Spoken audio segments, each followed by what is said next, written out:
Ilana Ferradian. Merci de nous rejoindre sur Radio J. Nous sommes en direct comme tous les jours et nous sommes avec notre chroniqueuse Caroline Yadan, députée et avocate. Bonjour. Bonjour Ilana. Merci beaucoup d'être avec nous ce matin. Alors cette semaine, Caroline, vous souhaitiez nous interpeller les auditeurs sur les notions d'offense et de tolérance. Quel est le point commun, Ilana, entre un professeur exclu d'une faculté aux États-Unis pour avoir étudié une œuvre d'art du XIVe siècle, un réalisateur mis à l'index pour avoir dépeint des indigènes en bleu, un conseil scientifique dissous, un militant LGBT poussé à la démission et une actrice accusée de lesbophobie? Ah, vous avez décidé de fonctionner par énigme ce matin, Caroline. Alors pour l'instant, je donne ma langue au chat. Très bien, alors je vous propose de reprendre depuis le début. Chapitre 1. Fin 2022, Erika Lopez Prater, professeure d'histoire de l'art à l'université du Minnesota, projette à ses étudiants, après avoir pris soin de les prévenir pour que leur sensibilité de bigot ne soit pas froissée, une peinture, chef-d'œuvre du XIVe siècle, représentant l'ange Gabriel et le prophète Mahomet. Or, la présidente de la Muslim Students Association, fondée en 1963 par les frères musulmans, se plaint à l'administration de l'université du choix de montrer une image, je cite, dégradante et irrespectueuse. La présidente de l'université, sans doute la trouille au ventre, décide de s'aligner sur la sensiblerie de l'étudiante en considérant de manière affligeante que, je cite toujours, le respect des étudiants musulmans aurait dû l'emporter sur la liberté académique. Chapitre 2. Début 2023, James Cameron, réalisateur d'Avatar 2, film qui s'inspire de l'histoire des peuples indigènes en imaginant ces derniers en personnages de couleur bleue, est pris à partie et accusé d'appropriation culturelle et de racisme. Chapitre 3. 24 janvier 2023, le Conseil scientifique de la DILCRA, la délégation interministérielle à la lutte contre le racisme, l'antisémitisme et la haine anti-LGBT, est dissous sous prétexte d'une nécessité de réorganisation. La raison en est, en réalité, celle de l'appartenance du sociologue Smaïn Lacher, président du conseil scientifique de la DILCRA, à l'Observatoire de la Petite Sirène, structure qui informe sur les dangers d'un excès de médicalisation des enfants transgenres et de leur caractère potentiellement irréversible. Or, cette appartenance serait une preuve de la transphobie du sociologue. Chapitre 4, début 2023.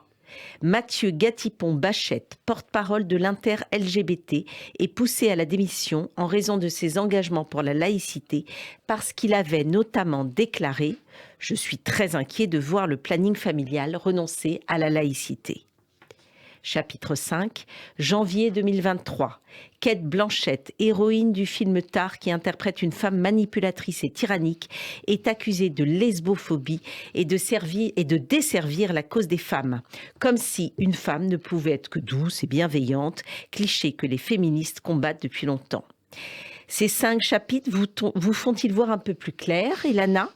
Quel est, selon vous, leur point commun ? Alors, l'énigme est résolue, je crois. 5 chapitres qui évoquent en fait la notion d'offense et celle d'annulation d'une pensée différente, en fait. Bravo, Ilana, c'est tout à fait exact. Ces 5 exemples récents et bien inquiétants illustrent un mal qui ne fait que s'étendre, l'évocation de la notion de respect pour tolérer l'intolérable et éliminer celui qui pense autrement afin d'éviter tout débat contradictoire.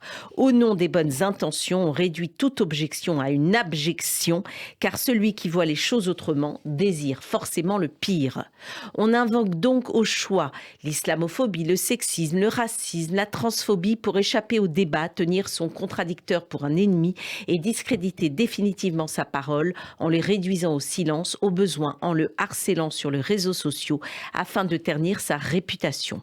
Or, si la critique est une invitation à discuter des règles de l'art, l'offense, elle, compromet la discussion. Et c'est ce que vous appelez, vous, du terrorisme intellectuel. C'est ce qu'on appelle du terrorisme intellectuel, tout à fait, Ilana. Cette annulation de la parole de l'autre que l'on appelle cancel culture veut s'imposer au nom de la bien-pensance et s'avère très dangereuse pour nos démocraties parce qu'elle renvoie dos à dos des universitaires chercheurs ou des artistes et des activistes militants dont le rôle est de dicter la pensée de tous tous en jetant l'opprobre sur chacun.